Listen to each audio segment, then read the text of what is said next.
Harsh reality हमारे विश्वविद्यालयों की है, उस रियलिटी को स्वीकार करने और उस रियलिटी को दुरुस्त करने की जो कोशिश हमारे सुप्रीम कोर्ट के माध्यम से एक हस्तक्षेप होना है उसको लेकर के,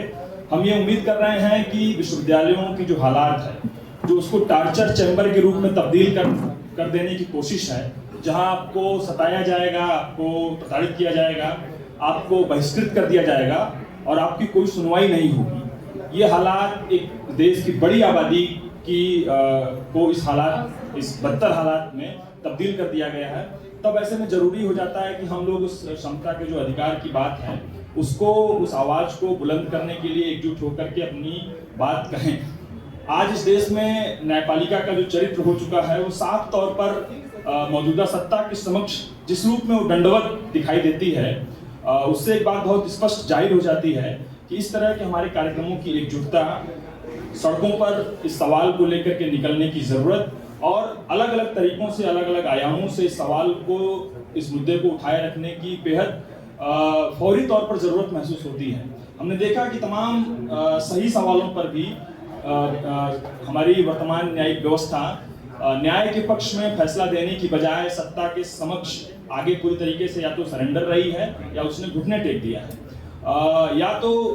मीडिया का, न्यायपालिका का जो चरित्र है वो साफ तौर पर या तो जन आंदोलनों के उभार के पक्ष में रहा है या फिर सत्ता के आगे पूरी तरीके से सरेंडर का चरित्र रहा है। तो आज जो मौजूदा हालात है, अगर हम सत्ता हमारे पास नहीं है, शासन व्यवस्था में हम लोग नहीं हैं, तब ऐसे में हमारे पास जो एकमात्र हथियार बनता है वो जन आंदोलनों का होता है। वो अपनी आवाज को मुखर करके, बुलंद करके इस सत्ता को सुनाने का और न्यायपालिका के माध्यम से अपने हक छीन लेने की एक बात जो है उस हक को हासिल करने का तरीका, रास्ता हम सबके पास है। 2 अप्रैल का जो आंदोलन SC/ST एक्ट को बहाल कराने का आंदोलन रहा है, वो आंदोलन हमारे लिए एक माइलस्टोन के रूप में है, जिसने हम सबको ये मैसेज दिया कि कैसे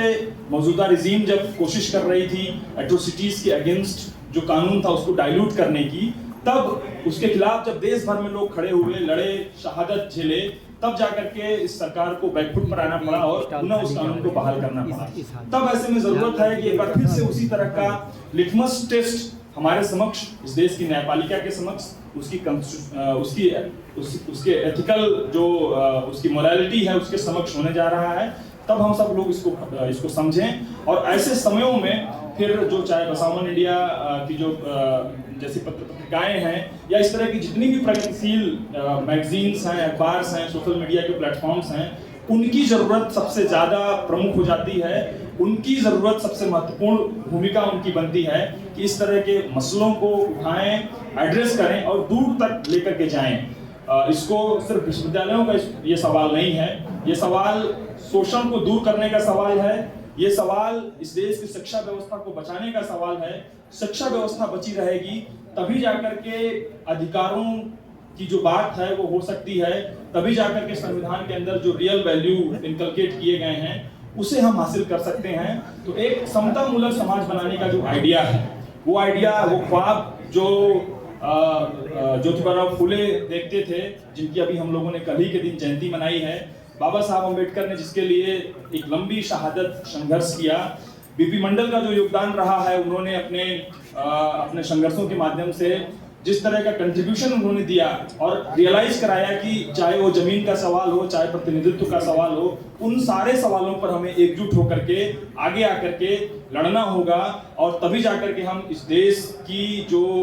इस देश को बचा सकते हैं, इस देश के संवैधानिक मूल्यों को बचा सकते हैं। तभी जाकर के हम इंसानियत को और मौजूदा दौर में जिस तरह का साम्राज्यवादी हमला है, उस साम्राज्यवादी हमले के खिलाफ भी हम एकजुट होकर के बच सकते हैं और इस देश को बेहतर बना सकते हैं। मैं समझता हूं कि सम्मेलन के माध्यम से ये आवाज फिर उठेगी,